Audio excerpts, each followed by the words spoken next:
Welcome back to Money Makes. My name is Callie, and today we are making pasta fagioli. So pasta fagioli is a recipe that I absolutely love. I make this recipe honestly probably once every 2 weeks in the kind of colder, cozier months. And the reason why I make this recipe so often is because it's not only delicious and comforting, but it's also incredibly simple. It's so healthy. It's loaded with leafy greens and vegetables. I can use up ingredients that I have in my kitchen that I want to get rid of, and I always have plenty of leftovers that I can eat throughout the week, and it is just so amazing, and you're absolutely gonna love it. So let's get right into it. But before we begin, as always, please remember to subscribe, like, share, chat in the comment section, and follow me on social media for more recipes and additional content. So let's go over the ingredients. I have some carrots, celery, onions, plenty of garlic. I have a lemon. I have a Parmesan rind. So, you know, don't let go of those rinds once you get to the end of the Parmesan. You could either cut it off if you have a full block, or just make sure to save these. This is gonna go into the soup and provide lots of flavor. I also have a bunch of parsley. I have a sprig of rosemary, some basil. Here I have ditalini, which is a type of really small cut pasta.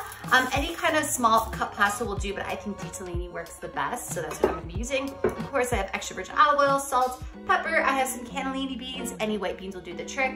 I have some chicken broth, salt, and I also have a little bit of crushed tomato. You could really use any kind of tomato product that you have. I've used some tomato paste before. If you have whole tomatoes in a can, you could put those in and just crush them with your hands. I'm just using some crushed tomatoes today, so that's what I'm using. I also have a little bit of dried oregano along with some Aleppo pepper. If you don't have Aleppo pepper, you could substitute a little bit of red pepper flakes. Aleppo provides the same kind of spicy kick that you get with red pepper flakes, except it's a little bit more mild, which is just to my taste. It has some like citrusy undertones, but again, red pepper flakes will do the trick. If you don't want the spicy at all, leave it out completely. It'll still be delicious. And dried oregano. I don't know if I said that already. So, oh, and of course I have kale. I almost forgot about the kale. I have some kale. I have one large bunch of kale. Just make sure to rinse it really well. Make sure it's clean. Also remove the kind of woody stems. So that's what you gotta do. Okay, so let's get right into it. I have a large pot right here. You don't need to use a Dutch oven, just any large pot with high sides. And I'm gonna turn this on to medium heat. And I'm gonna add my extra virgin olive oil. I'm gonna let the olive oil heat up just for, you know, maybe a minute or so. And then I'm gonna go in and add the onions, carrots, garlic, and I'm just gonna let that saute for a few minutes until all the vegetables get nice and soft and, whoopsies, translucent. How did that happen? And then we'll continue. Okay, so my olive oil is nice and hot, so I'm gonna go ahead and add in the onions, the garlic, the celery, and the carrots. And I'm gonna add a really large pinch of kosher salt and lots of cracked black pepper. Any black pepper will do. And I'm just gonna let this cook for, I don't know, maybe like 5 to 7 minutes until the vegetables really cook down and get translucent. The onions get translucent, and you know, maybe they'll develop a tiny bit of color, but 5 to 7 minutes will probably do the trick. So going in with the black pepper. So I'm just gonna let these cook. Okay, we're back. So my vegetables have cooked down noticeably, as you can see here, or hopefully see here, and they've been cooking for about 10 minutes. I know earlier I said 5 to 7 minutes, but cook them for about 10 minutes. Just take your time. And they are looking absolutely wonderful. The garlic is really fragrant. We are ready to roll. So next I'm gonna go in with my Aleppo and my dried oregano. I'm just gonna give this a stir. I'm gonna just keep stirring for like 15 seconds or so. We just kind of wanna awaken those dry herbs just to really get the most out of their really beautiful flavors. Okay. And so next what I'm gonna do is I'm gonna add in whatever tomato product you're using. In my case, it is some just crushed tomatoes. And I'm gonna give that a stir, and I'm gonna go in with my cannellini beans or any white beans you're using. And I'm just using canned white beans, and by the way, I have drained them, rinsed them. And using just the canned beans really, you know, takes a whole lot less time than having to, you know, boil them, let them soak in water. So this is looking great. So now I'm gonna go in with my chicken broth, trying my hardest not to make a huge mess over here.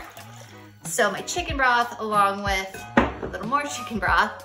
And if you don't have chicken broth, you could use water. Chicken broth obviously is much more flavorful than water is, but you can use water. Or you could use, you know, half chicken broth, half water, whatever you have. So next, I'm gonna go in with my rosemary, my parsley, my basil. This is gonna provide so much flavor. I'm also gonna toss in my Parmesan rind, and that is gonna provide so much flavor.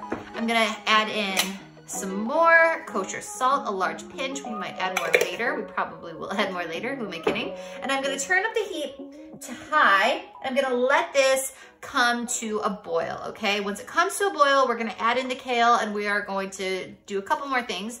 But for now, I'm just gonna let this come to a boil and then we'll proceed.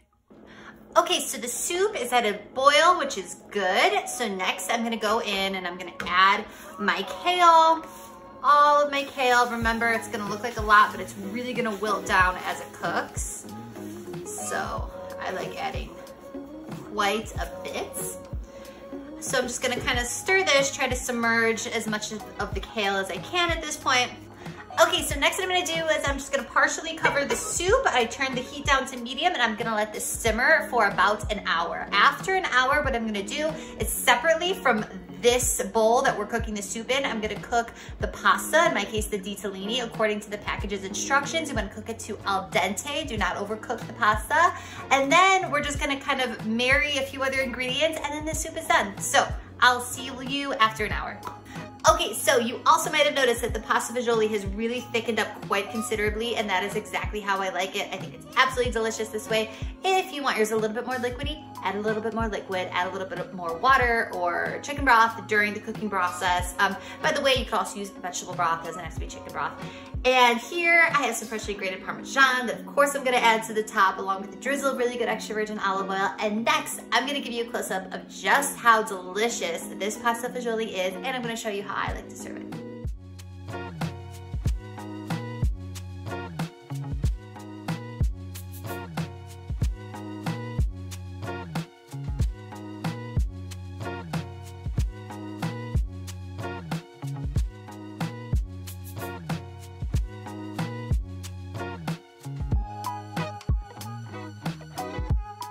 Okay, so I hope you enjoyed that close-up of this beautiful pasta fagioli. It is absolutely amazing and I love it so much, and I'm confident that you are gonna love it as well. So, as always, for the full written recipe and instructions, head to my blog, mindymakes.com. I'll put the link for that in the description box below. Click on the link, the recipe will come right up, and make this pasta fagioli. I promise you're gonna love it, and let me know what you think because I love to hear from you. Thank you so much, I'll see you next time. Bye-bye.